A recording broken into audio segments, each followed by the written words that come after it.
Shalom Bapak Ibu, Saudara-saudari, adik-adik yang sangat dikasihi oleh Tuhan Yesus. Nas yang akan kita renungkan kali ini adalah dari 1 Samuel 7 ayat 1 sampai ayat 11. Adapun tema yang akan kita renungkan dari Nas ini adalah taat dengan segenap hati. Mari kita mulai renungan kita ini dengan kita bersama-sama secara seksama membaca nas kita ini sebagaimana terpampang di layar di hadapan kita. Selanjutnya, mari kita renungkan taat, ketaatan sebagaimana di nas kita kali ini. Dari ayat 3, lalu berkatalah Samuel kepada seluruh kaum Israel secara tersurat dan tersirat. Firman Tuhan ini menunjukkan kepada kita bahwa taat, ketaatan yang dihidupi oleh umat Tuhan pada saat itu adalah ketaatan, taat pada firman Tuhan.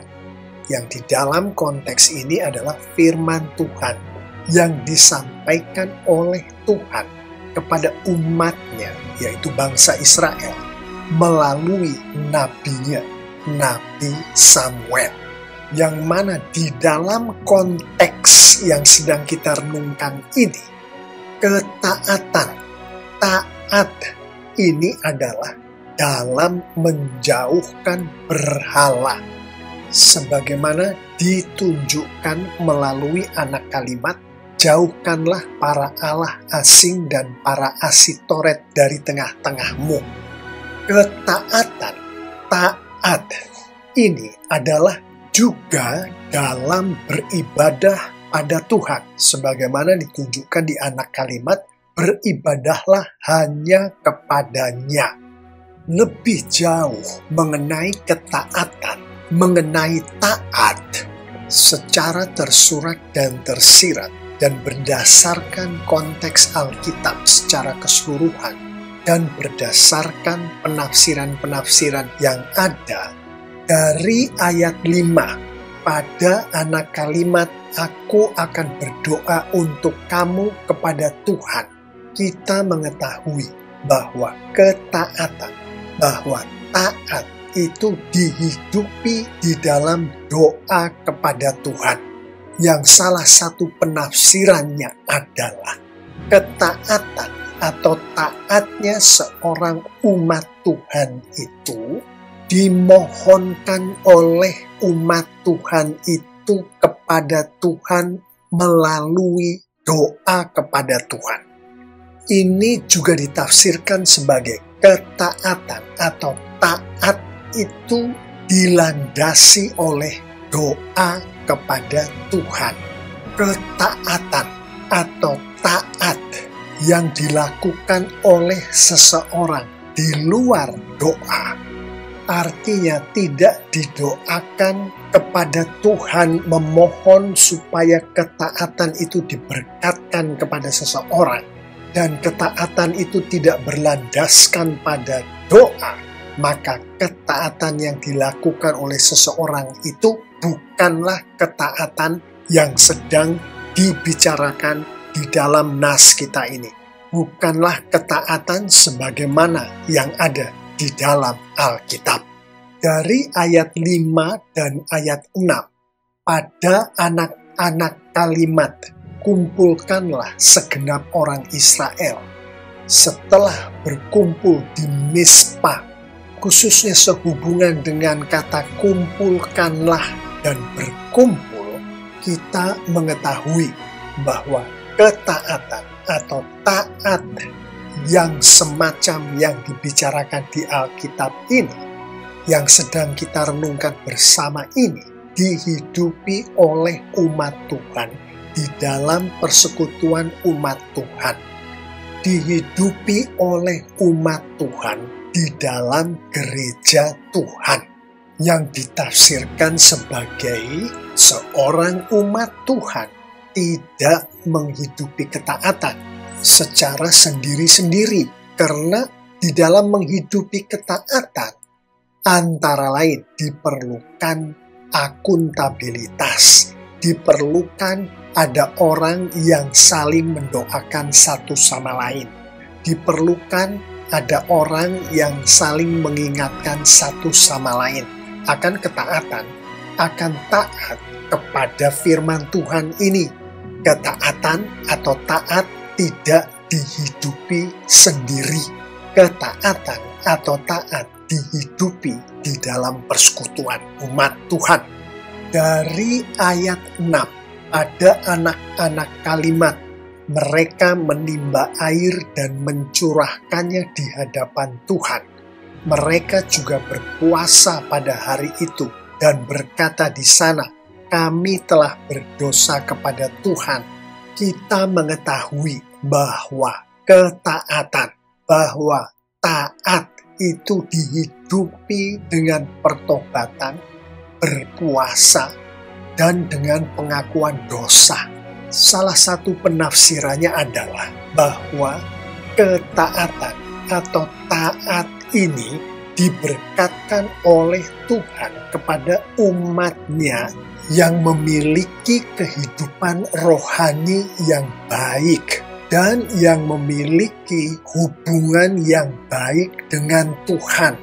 Berpuasa menunjukkan kehidupan rohani yang baik. Pertobatan dan pengakuan dosa menunjukkan hubungan yang baik dengan Tuhan. Dari ayat 6, pada anak kalimat Samuel menghakimi orang Israel di Mispa, kita mengetahui bahwa ketaatan, bahwa taat itu dihidupi oleh umat Tuhan sejalan dengan disiplin dari Tuhan kepada umatnya yang di dalam konteks renungan kita kali ini adalah Samuel yang dipakai oleh Tuhan untuk mendisiplin. Yang salah satu penafsirannya adalah pada saat Tuhan memberkatkan ketaatan, pada saat Tuhan membuat umatnya taat kepada Tuhan, Tuhan pada saat yang bersamaan tengah melakukan pendisiplinan terhadap umatnya. Disiplin atau pendisiplinan di sini adalah salah satu bentuk dari menghakimi yang dilakukan oleh Tuhan kepada umatnya sendiri. Kebanyakan kita, umat Tuhan, berpikir bahwa kalau kita taat pada Tuhan, maka kita tidak akan didisiplin oleh Tuhan. Atau untuk supaya tidak didisiplin oleh Tuhan, maka kita taat pada Tuhan. Justru dari konteks Alkitab, kita melihat bahwa tidak ada ketaatan tanpa pendisiplinan. Dengan demikian, perilaku kita bukanlah saya ini orang yang taat kepada Tuhan. Mengapa saya didisiplin oleh Tuhan? Tetapi perilaku yang benar adalah puji Tuhan, saya diberkati oleh Tuhan dengan ketaatan. Puji Tuhan, saya diberkati pula oleh Tuhan dengan pendisiplinan. Ayat 8 pada anak kalimat, janganlah berhenti berseru bagi kami kepada Tuhan. Dan ayat 9 pada anak kalimat, Samuel berseru kepada Tuhan. Dan ayat 9 pada anak kalimat mempersembahkan seluruhnya kepada Tuhan sebagai korban bakaran, menekankan kepada kita bahwa ketaatan, bahwa taat itu dihidupi dalam doa kepada Tuhan, dihidupi dalam ibadah kepada Tuhan. Tidak ada ketaatan, tidak ada taat yang dilakukan oleh umat Tuhan, yaitu ketaatan, yaitu taat yang sedang kita renungkan ini. Ketaatan, taat yang datangnya dari Tuhan, yang diberkatkan oleh Tuhan kepada umatnya, yang bukan ibadah kepada Tuhan. Setiap ketaatan, setiap taat yang sedang kita renungkan ini adalah salah satu bentuk ibadah yang sejati kepada Tuhan. Roma 12 ayat 1 menunjukkan hal ini. Kita akan renungkan Roma 12 ayat 1 sebentar lagi. Ketaatan-ketaatan yang seperti yang baru saja kita renungkan di ayat 3, ayat 4, ayat 5, ayat 6, ayat 8, ayat 9 di nas kita kali ini adalah satu-satunya jenis ketaatan, jenis taat yang diberkatkan oleh Tuhan kepada setiap umat Tuhan. Ketaatan, taat yang seperti ini sudah pasti adalah ketaatan, taat dengan segenap hati.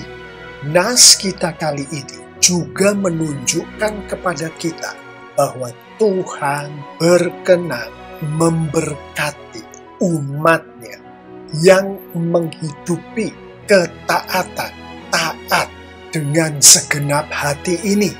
Ayat 9, ayat 10, ayat 11 di nas kita ini menunjukkan berkat-berkat yang diberkatkan oleh Tuhan kepada umatnya yang taat, yang menghidupi ketaatan dengan segenap hati.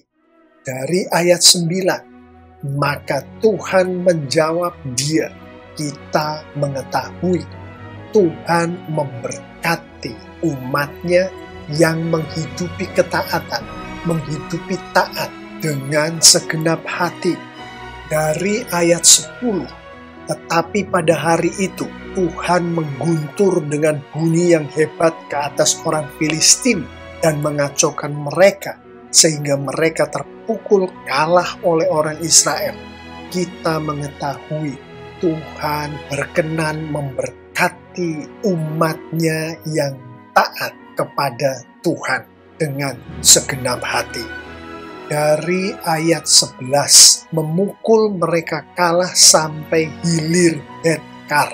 Kita mengetahui pula Tuhan memberkati umatnya yang taat kepada Tuhan dengan segenap hati.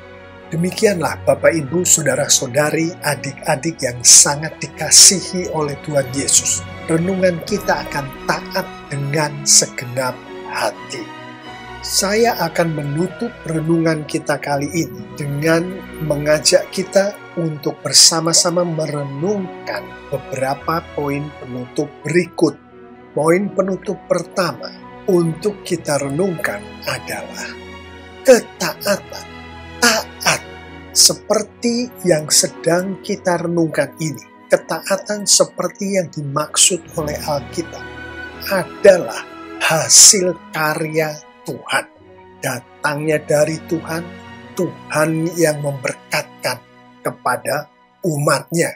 Roh Kudus Tuhan yang ada di dalam diri orang-orang percaya inilah yang berkarya dan menghasilkan ketaatan sejati di dalam diri umat Tuhan. Sebagaimana ditunjukkan oleh firman Tuhan di Filipi 2 ayat 12 dan 13, di Filipi 1 ayat 6. Mari kita renungkan ayat-ayat ini. Filipi 2 ayat 12 dan 13. Hai saudara-saudaraku yang kekasih, kamu senantiasa taat. Karena itu tetaplah kerjakan keselamatanmu dengan takut dan gentar, bukan saja seperti waktu aku masih hadir, tetapi terlebih pula sekarang waktu aku tidak hadir. Karena Allah lah yang mengerjakan di dalam kamu baik kemauan maupun pekerjaan menurut kerelaannya. Kedua ayat ini menunjukkan kepada kita, baik secara tersurat maupun tersirat, beberapa hal berikut. Pertama, Allah lah, Tuhanlah yang mengerjakan. Tuhanlah yang mengerjakan keselamatan, Tuhanlah yang mengerjakan kemauan, Tuhanlah yang mengerjakan pekerjaan itu sendiri. Yang mana yang dimaksud dengan pekerjaan di sini adalah pekerjaan baik. Alkitab menunjukkan bahwa pekerjaan baik yang dimaksud di sini termasuk taat, yaitu hidup taat pada Tuhan, hidup taat pada firman Tuhan. Secara tersirat dari kedua ayat ini dan berdasarkan Alkitab secara keseluruhan, ketaatan yang adalah pekerjaan Allah, yang adalah pekerjaan Tuhan ini, Tuhan melakukannya melalui Roh Kudus Tuhan yang ada di dalam diri setiap orang percaya. Kedua ayat ini juga menunjukkan kepada kita bahwa ketaatan yang Tuhan kerjakan di dalam diri orang percaya itu, awal mulanya timbulnya ketaatan, awal mulanya taat, yaitu kemauan untuk taat, kemauan untuk kemudian terjadinya ketaatan. Kemauan ini Tuhanlah yang mengerjakan. Untuk gampangnya, semua pekerjaan baik, termasuk taat, ketaatan yang terjadi di dalam diri umat Tuhan, kemauan untuk melakukan pekerjaan baik itu datangnya dari Tuhan, adalah pekerjaan Tuhan. Salah satu penafsirannya, bukan manusia, bukan kita yang mau melakukan pekerjaan baik ini. Kemauan kita, kemauan daging kita adalah melakukan hal-hal yang tidak sesuai dengan firman Tuhan. Alkitab mengatakan itu. Kemauan yang datangnya dari Roh Kudus Tuhanlah. Kemauan roh yang ada di dalam kitalah yang mengarahkan kita kepada pekerjaan baik, termasuk taat, termasuk ketaatan itu. Dua ayat ini juga menunjukkan kepada kita, bukan hanya kemauannya Tuhan yang mengerjakan, pekerjaan baiknya itu sendiri termasuk taat, ketaatan, Tuhan juga yang mengerjakan. Filipi 1 ayat 6 memperjelas hal ini. Akan hal ini aku yakin sepenuhnya, yaitu Ia yang memulai pekerjaan yang baik di antara kamu akan meneruskannya sampai pada akhirnya pada hari Kristus Yesus.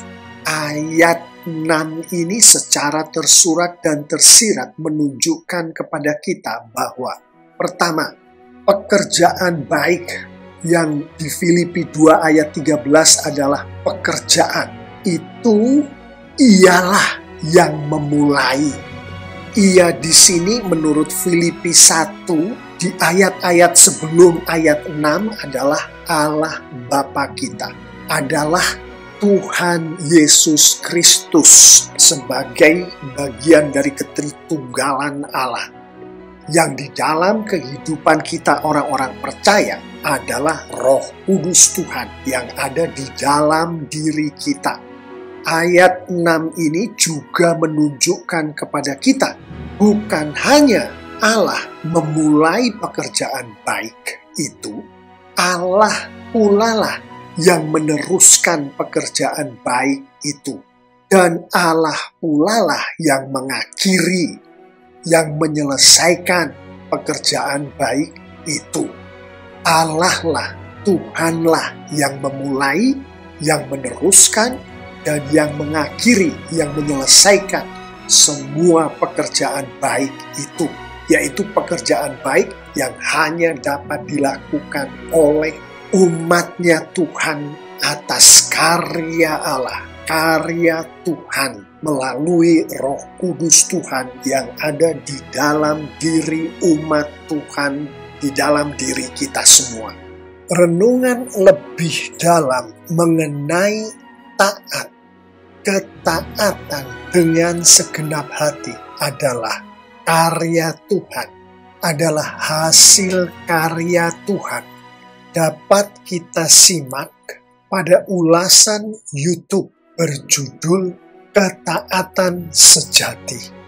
Poin penutup berikutnya untuk kita renungkan adalah ketaatan, taat yang adalah hasil karya Tuhan itu untuk umat Tuhan yang diberkati oleh Tuhan. Dengan ketaatan, dengan taat ini, Tuhan menghendaki umat Tuhan itu untuk berserah diri sepenuhnya untuk dipakai oleh Tuhan, untuk dipakai oleh Roh Kudus Tuhan yang ada di dalam diri umat Tuhan.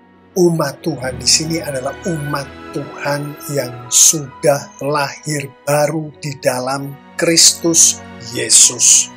Roma 12 ayat 1. Karena itu saudara-saudara, demi kemurahan Allah, aku menasehatkan kamu supaya kamu mempersembahkan tubuhmu sebagai persembahan yang hidup, yang kudus, dan yang berkenan kepada Allah. Itu adalah ibadahmu yang sejati, secara tersurat dan tersirat.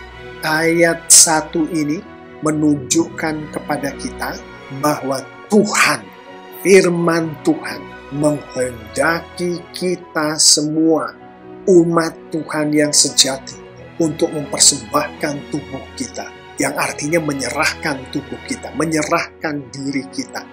Dengan kata lain, untuk berserah diri, untuk dipakai sebagai alat oleh Roh Kudus Tuhan pada saat Roh Kudus sedang berkarya, pada saat Tuhan sedang berkarya di dalam diri kita. Karya Tuhan ini adalah melakukan pekerjaan-pekerjaan baik, termasuk taat, yang penafsirannya di dalam konteks nas kita kali ini termasuk berserah diri kepada Tuhan, kepada Roh Kudus Tuhan, untuk dipakai sebagai alatnya pada saat Roh Kudus Tuhan berkarya di dalam kehidupan umatnya, di dalam kehidupan kita, termasuk pada saat Roh Kudus bekerja di dalam kita untuk menghidupi firman Tuhan, termasuk untuk menjauhkan berhala-berhala dari kehidupan kita,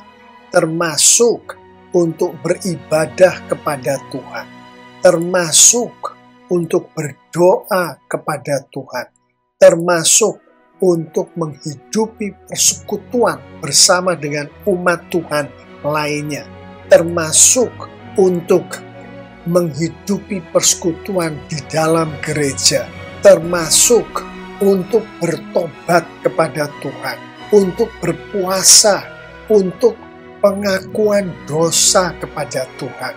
Demikianlah perintah Tuhan untuk kita dapat memiliki ketaatan sejati yang hanya dapat diberkatkan hanya oleh Tuhan kepada kita semua, umat Tuhan yang sejati.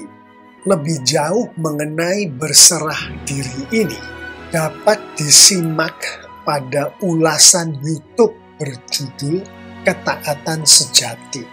Bapak, Ibu, Saudara-saudari, adik-adik yang sangat dikasihi oleh Tuhan Yesus, mengetahui dengan jelas akan renungan kita kali ini. Mari kita akhiri renungan ini dengan kita merenungkan beberapa penerapan berikut. Mengetahui bahwa ketaatan, bahwa taat itu adalah pada firman Tuhan dan hanya kepada firman Tuhan. Mengetahui bahwa ketaatan, bahwa taat itu dihidupi di dalam doa kepada Tuhan, di dalam persekutuan umat Tuhan, di dalam persekutuan gereja Tuhan, dihidupi dengan pertobatan kepada Tuhan, dihidupi dengan berpuasa dan dengan pengakuan dosa kepada Tuhan, dihidupi dalam ibadah kepada Tuhan. Maka, hai umat Tuhan yang sudah lahir baru di dalam Kristus Yesus, yang saya imani termasuk saya dan kita semua yang mendengarkan suara saya ini. Berdoalah dengan khusyuk setiap hari, memohon kepada Tuhan agar Roh Kudus Tuhan memampukan kita selalu dan membuat kita melakukan, menghidupi, membaca, mengerti, dan melakukan firman Tuhan setiap hari. Berdoa setiap hari, bersekutu bersama umat Tuhan lainnya, bersekutu di dalam persekutuan gereja setiap waktu, selalu bertobat kepada Tuhan, berpuasa dan melakukan pengakuan dosa setiap hari, dan menghidupi ibadah yang sejati kepada Tuhan setiap saat.